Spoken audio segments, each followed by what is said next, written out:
સમાચારમાં આગળ વધીએ તો હાલ મહત્વના સમાચાર સામે આવી રહ્યા છે। કચ્છના મુન્દ્રામાં રહેણાંક મકાનમાં આગ લાગવાની ઘટના સામે આવી છે।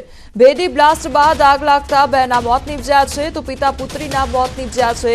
માતાને ગંભીર ઈજાઓ પહોંચી છે। મુન્દ્રાની સૂર્યાનગર સોસાયટીમાં આખી ઘટના બની હતી। પ્રાથમિક તપાસમાં એસીના કમ્પ્રેસરમાં બ્લાસ્ટ થયો હોવાની ઘટના સામે આવી છે। તો એસીમાં ગેસ લીકેજ અથવા બ્લાસ્ટને કારણે આગની ઘટના બની હોય તે પ્રકારની પ્રાથમિક તપાસમાં માહિતી સામે આવી છે। ભોગ બનનાર પરિવાર આંધ્રપ્રદેશનો મુન્દ્રા પોલીસે વધુ તપાસ હાથ ધરી છે। તો કચ્છ મુન્દ્રાની આ ઘટના સામે આવી છે જ્યાં રહેણાંક મકાનમાં આગ લાગવાની ઘટના બની છે। સંવાદદાતા મેહુલ અમારી સાથે જોડાઈ ગયા છે। મેહુલ, કચ્છ મુન્દ્રાની ઘટના કે જ્યાં રહેણાંક મકાનમાં આગ લાગી, આખરે કયા કારણોસર આગ લાગી, શું પ્રાથમિક તપાસમાં સામે આવ્યું? જી ચોક્કસથી વાત કરીએ તો મુન્દ્રાના એક રહેણાંક મકાનમાં આગની ઘટના બની હતી। મુન્દ્રાની જે સૂર્યનગર સોસાયટી આવેલી છે ત્યાં બાદ આ ઘટના બની હતી। ભેદી બ્લાસ્ટ બાદ આગ છે તે લાગતા પિતા પુત્ર બેના મોત થયા હતા, જ્યારે માતાને ગંભીર ઈજા છે તે પહોંચી હતી। તો પ્રાથમિક તપાસમાં એસી કમ્પ્રેશનમાં બ્લાસ્ટ થવાની ઘટના બની હોવાનું સામે આવી રહ્યું છે। એસીમાં ગેસ લીકેજ અથવા તો બ્લાસ્ટના કારણે આ સમગ્ર આગની ઘટના બની હતી। તો ભોગ બનનાર પરિવાર છે તે આંધ્રપ્રદેશનો છે। મુન્દ્રા પોલીસે વધુ તપાસ છે તે હાલ હાથ ધરી છે। ભયંકર બ્લાસ્ટ અને ઘટનાને પગલે જે સોસાયટી છે ત્યાં પાસે મોટી સંખ્યામાં લોકો છે તે એકઠા થઈ ગયા હતા। તો ઈજાગ્રસ્ત મહિલા છે તેને સારવાર માટે મોકલવામાં આવી હતી। તો ફાયર વિભાગની જે ટીમ છે તેને ઘટના સ્થળ પર પહોંચી અને આગ પર કાબુ મેળવ્યો હતો।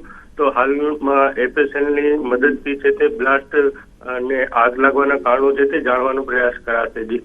જી મેહુલ, સમગ્ર માહિતી બદલ આપનો આભાર। સુરતના લીંબાયત વિસ્તારમાં ભીષણ આગ લાગવાની ઘટના બની અને ગોવિંદનગર ભંગારના ગોડાઉનમાં આગ લાગવાની ઘટના બની તો કાપડના ગોડાઉનમાં આગ લાગતા અફરાતફરીનો માહોલ સર્જાયો।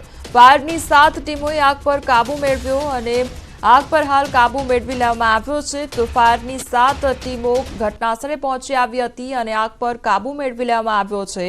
તો ગોવિંદનગર ભંગારના ગોડાઉનમાં આગ લાગવાની ઘટના બની હતી।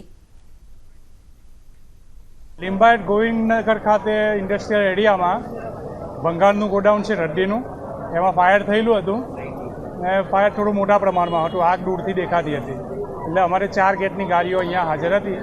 લગભગ 7 થી 8 ગાડીઓ હાજર હતી અને ખૂબ જ શોર્ટ સમયમાં અમે આગ ઉપર કાબુ લઈ લીધો અને આજુબાજુ જે ખાતાઓ છે એમને બચાવી લીધા છે।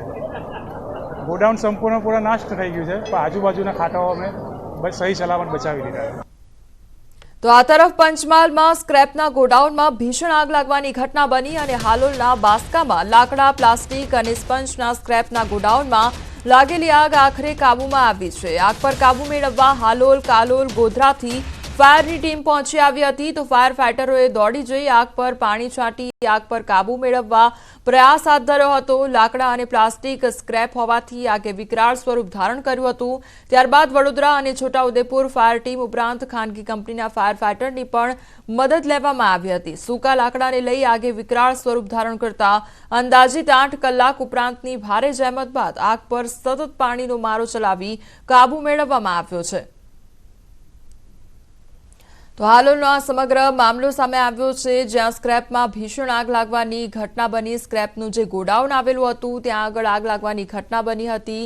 તો લાકડા તેમજ પ્લાસ્ટિકનો સ્ક્રેપ રાખેલો હતો જ્યાં આગળ આ ગોડાઉનમાં આગ લાગવાની ઘટના બની ત્યારે ભારે જહેમત બાદ આગ પર કાબુ મેળવી લેવામાં આવ્યો હતો। ફાયર ફાઇટરની જે ટીમો છે તે ઘટનાસ્થળે પહોંચી આવી હતી અને ત્યારબાદ આગ પર કાબુ મેળવી લેવાની પ્રક્રિયા હાથ ધરવામાં આવી હતી।